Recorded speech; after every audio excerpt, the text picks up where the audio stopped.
Nick Turse, born 1975, is an American investigative journalist, historian, and author. He is the managing editor of the blog Tom-Dispatch.com and a fellow at the Nation Institute. Education. Turse received a Ph.D. in socio-medical sciences from the Columbia University's Graduate School of Arts and Sciences, GSAS. As a graduate student, Turse was a fellow at Harvard University's Radcliffe Institute for Advanced Study in 2000-2001 and at New York University's Center for the United States and the Cold War. He also worked as an associate research scientist at the Mailman Schools of Public Health Center for the History and Ethics at Columbia University. In 2001, while researching in the U.S. National Archives, he discovered records of a Pentagon task force called the Vietnam War Crimes Working Group that was formed as a result of the My Lai massacre. These records became the focus of his Ph.D. dissertation, Kill Anything That Moves: United States War Crimes and Atrocities in Vietnam, 1965 to 1973. Journalism career. Turse is the managing editor of the blog Tom-Dispatch.com. He has written for publications such as the New York Times, the Los Angeles Times, and the BBC on subjects such as the video game industry, street art, the war in Afghanistan, and the Vietnam War. He has also reviewed books for the San Francisco Chronicle, the Daily Beast, Asia Times, and other publications. He is the author of several non-fiction works on foreign and military policy. Turse is a contributing writer at The Intercept. South Sudanese Civil War. Turse has reported on the South Sudanese Civil War that began in 2013, including a 2016 series for The Intercept known as New Nation: Long War. Quote, "In this series Turse investigated the torture and murder of journalists in South Sudan, unsolved murders and abuses by soldiers, and United States support for the use of child soldiers. In The Nation, Turse exposed the massacre of the town of Leah, South Sudan. Turse reported that soldiers burnt down the town and raped many women. Turse reported finding bodies in a field and photographed skulls of men suffocated to death in a shipping container." Turse's book on the South Sudanese Civil War, Next Time They'll Come to Count the Dead, investigated the origins of the war.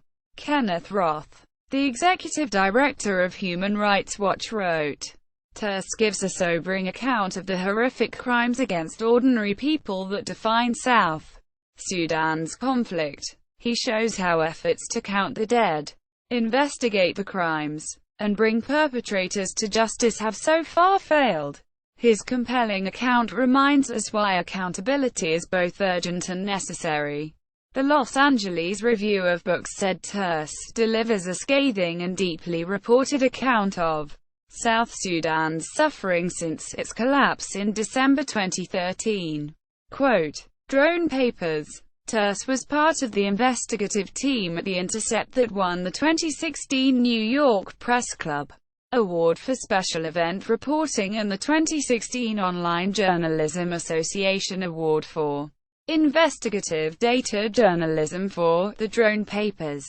Quote, "The Intercept obtained a cache of secret documents detailing the inner workings of the U.S. military's assassination program in Afghanistan, Yemen, and Somalia. The documents, provided by a whistleblower, offered an unprecedented glimpse into President Obama's drone wars."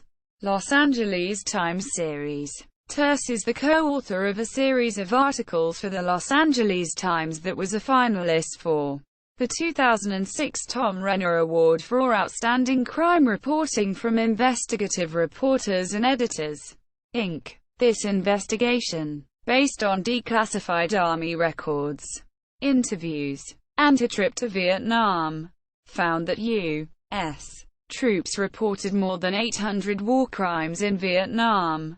Turse asserted that many were publicly discredited even as the military uncovered evidence that they were telling the truth. One article exposed waterboarding and electrical torture carried out by the U.S. 172nd Military Intelligence Unit of the 173rd Airborne Division. Turse wrote, 15 of them admitted the acts, yet only 3 were punished. Records show they received fines or reductions in rank. None served any prison time. Another article exposed the U.S. massacre of about 19 Vietnamese women and children by members of B Company. Military investigators determined that many men could be court-martialed, but official records give no indication that action was taken against any of them. Turse stated that official military documents show that on February 25, 1969, Sergeant Roy Bumgarner captured and executed Vietnamese civilians, then planted weapons on their bodies and reported them to his superior officers as enemy Vietnamese soldiers killed during combat. A military court convicted Bumgarner of manslaughter, reduced his rank and cut his pay, but he served no prison time for the killings of 3 innocent Vietnamese. Bumgarner remained in Vietnam and, approximately 6 months later, re-enlisted for another tour, and remained in the Army until 1981.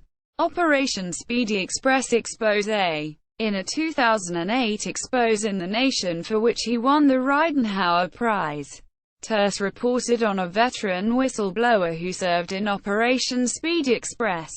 This man told the Army's top generals that Julian Ewell's use of heavy firepower on the countryside resulted in 8 my each month. Quote, in a letter to Army Chief of Staff General William Westmoreland, the whistleblower wrote that official command policies in Vietnam had led to the killings of thousands of innocents. In other letters, Turse reported, the Army informant complained that artillery, airstrikes and helicopter gunships had wreaked havoc on populated areas. All it would take, he said, were a few shots from a village or a nearby tree line and troops would always call for artillery, or gunships or airstrikes.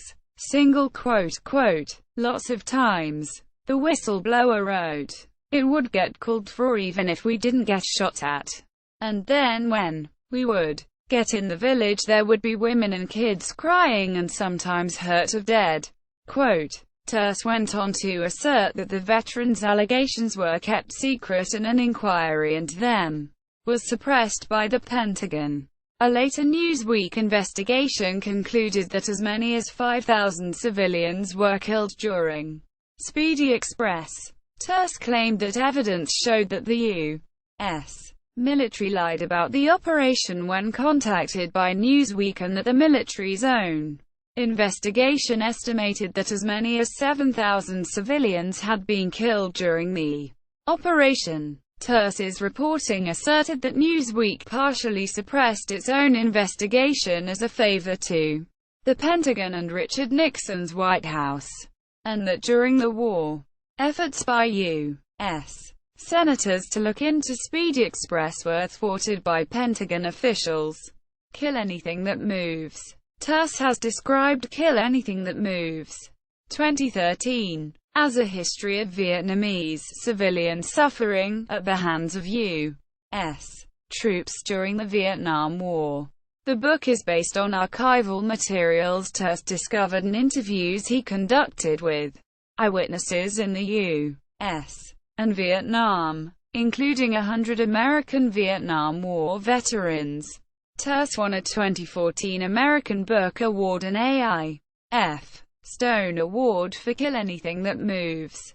Writing in the Huffington Post, Peter Van Buren called the book one of the most important books about the American war in Vietnam. John Tierman of the Washington Post wrote, Turse forcefully argues the narrower question of how the government failed to prosecute crimes committed in Vietnam or Cambodia. Writing in Proceedings magazine, the official publication of the U.S. Naval Institute, Richard Ruth, a professor at the U.S. Naval Academy, wrote, Turse argues that the enormous toll of civilian victims was neither accidental nor unpredictable. The Pentagon's demand for quantifiable corpses surged down the chain of command, through all branches of the U.S. military, until many units had become fixated on producing indiscriminate casualties that they could claim as enemy kills. Under this system, killing was incentivized. Those with high body counts not only got promoted more quickly, their units were treated better and enjoyed greater safety than those who missed their killing quotas. The incentivizing of death encouraged some U.S. soldiers to rack up thousands of kills over multiple tours, in a telling detail repeated in many of the case studies examined. The alleged Viet Cong eliminated by these American super-killers often had no weapons on them when they were gunned down. Turse makes it clear that such high numbers would have been all but impossible without the inclusion of innocent bystanders. Quote, "Kill anything that moves" was criticized for downplaying the scope and importance of the contribution Vietnam veterans made to the anti-war effort in the United States. During the war, U.S. anti-war activists repeatedly pointed to atrocities that Turse claimed to have discovered. Another criticism is that his book focuses on crimes by individual U.S. soldiers while ignoring policies such as the bombing of North Vietnam that killed tens of thousands of Vietnamese civilians, wrote Michael Uhl in Counterpunch. Quote, Turse seems to weigh the vile handiwork of individual GIs operating in the field on a par with the far more deadly toll that sprang from cold-hearted policies of mass murder designed by high-level commanders, political bureaucrats and academics. The indiscriminate use of artillery and air power to remove and disrupt populations, and which caused the overwhelming number of deaths and casualties among the South Vietnamese. Quote, writing in Proceedings magazine, the official publication of the U.S. Naval Institute, Richard Ruth, a professor of Asian Studies at the U.S. Naval Academy, wrote, Turse combines original on-site investigations and fresh archival research with a rich sampling of supporting material from several well-known histories and memoirs. A journalist by training, he interviewed survivors from several massacres as a supplement to the criminal investigation command files he uncovered. The disparity in details between the survivors' horrific recollections and the doubting tone of the official military files is jarring. In many of the cases, the reported war crimes, most of them based on evidence from concerned GIs, are dismissed for lack of interest as much as for lack of evidence. And Turse's study is not anti-veteran, anti-military, or anti-American. Quote, in Military Review, journalist and Vietnam War correspondent Arnold R. Isaacs states, it would be a mistake to dismiss the facts set out in this book just because one dislikes the author's political slant.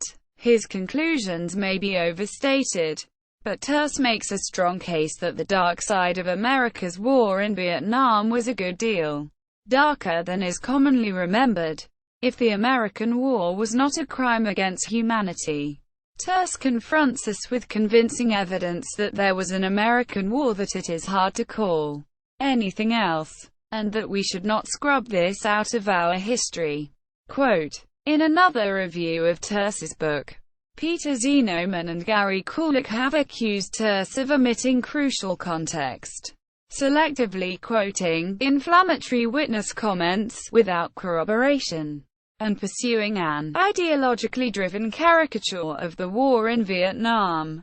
They also criticized Turse's approach as outdated and isolated from the current revisionist trends in the historical study of military violence against civilians. They stated that Turse's book continues following the orthodox approach, the Americanist view of the war in Vietnam in history and memory. Turse's work was pointed out as partial, misleading, and flawed methodologically. Gary Kulik contends that the works of Nick Turse and one of his mentors, Christian Dapi, are overly supportive to the official Vietnamese communist narrative of the war that attempts to erase any histories, memories of South Vietnam before and after the North Vietnamese Communist government violated the 1972 Paris Peace Accord, attacked and took over Saigon and the South Vietnam U.S. military operations in Africa, noting that the U.S. Africa Command, AFRICOM, contends that it maintains only a token presence on the African continent. Turse found recent U.S. military involvement with 49 African nations. He investigated the size and scope of U.S. military operations in Africa and concluded, from north to south, east to west, the Horn of Africa to the Sahel, the heart of the continent to the islands off its coasts, the U.S. military is at work. Base construction, security cooperation engagements, training exercises, advisory deployments, special operations missions, and a growing logistics network. All undeniable evidence of expansion. Except at U.S. Africa Command, Afghan war victims. With journalist Robert Dreyfus, Turse investigated civilian casualties in Afghanistan in a special issue of The Nation magazine. They found that no agency or entity had tracked civilian casualties over the entire conflict.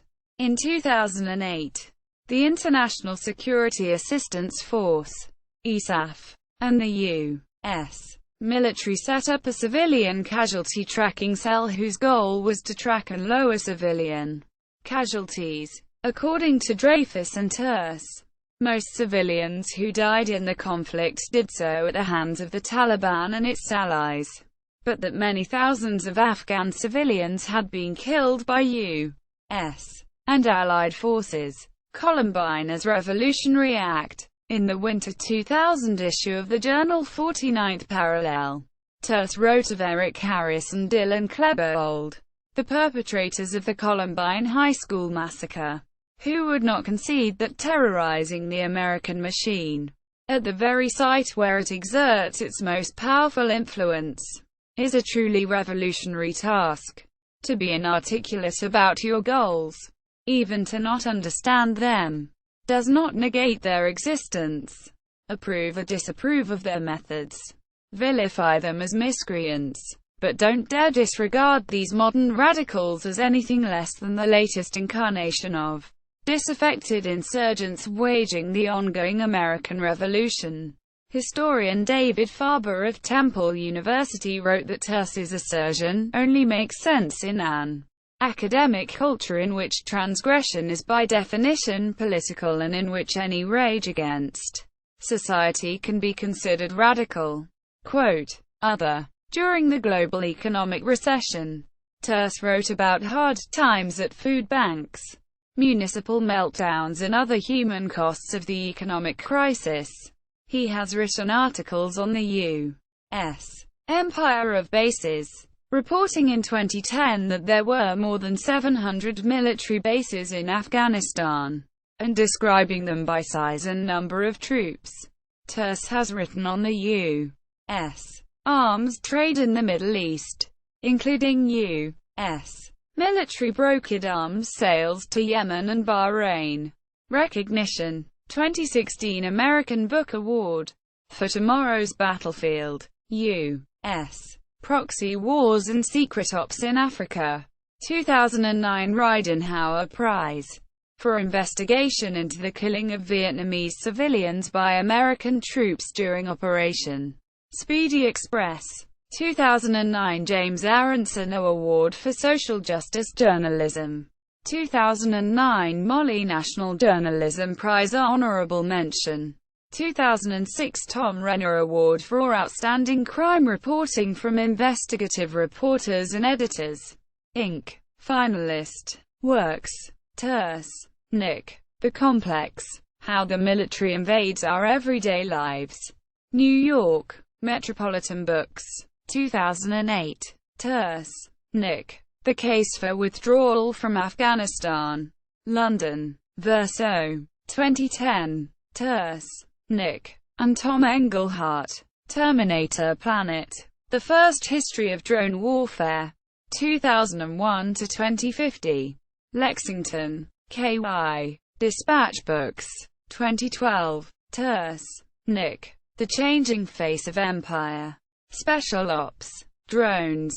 Spies. Proxy fighters. Secret bases. And cyber warfare. Chicago. Haymarket Books. 2012. Turse. Nick. Kill Anything That Moves. The Real American War in Vietnam. New York. Metropolitan Books. Henry Holt & Co. 2013. Turse. Nick. Tomorrow's Battlefield. U.S. Proxy Wars and Secret Ops in Africa. Chicago. Ill. Haymarket Books. Dispatch Books.